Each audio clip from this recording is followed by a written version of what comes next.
تازه او له خوشحالۍ ډک خبر. د افغان واکمنۍ لوی مشر د ټکنالوژۍ او عصري زده کړو د پرمختګ لپاره د لوړو زده کړو وزارت په ډانچه کې 633 نوي بستونه منظور کړل. دغه بستونه په کومو برخو کې منظور شوي دي؟ بشپړ جزئیات په ویډیو کې تر پایه وګورئ. پاتمنو لیدونکو ستړي مه شئ.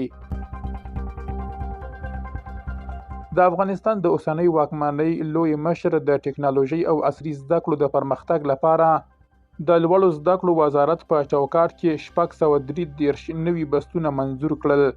دغه بستونه د کمپیوټر ساینس، انجینري، مصنوعي ځیرکتیا، ریاضیاتو او په نورو برخو کې منظور شوي دي. د کابل واکمنۍ لوی مشر د نوي ټکنالوژۍ او عصري زده کړو په برخه کې د 633 بستونو منظوري هیلې راټوکولې دي. د افغان واکمنۍ د لوړو زده کړو وزارت ډیروي چې د دې ډلې مشر د نوې ټکنالوژۍ او عصري زده کړو د پرمختګ په موخه 633 بستونه منظور کړل. د یاد وزارت په وینا په منظور شوو بستونو کې د کمپیوټر ساینس، انجینري، مصنوعي ځیرکتیا او ریاضیاتو په برخو کې بستونه شامل دي.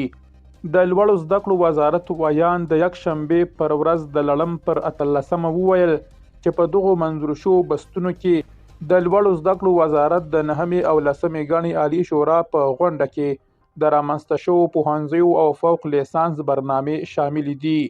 نوموړي دغه راز زیاته کړې چې د لوی مشر د ځانګړي شفقت له مخې په بدخشان او غزني پوهنتونونو کې د منظور شوو طب پوهنځیو لپاره اداري او کادري بستونه هم پکې شامل دي. درنو لیدونکو له ملتیا مو مننه.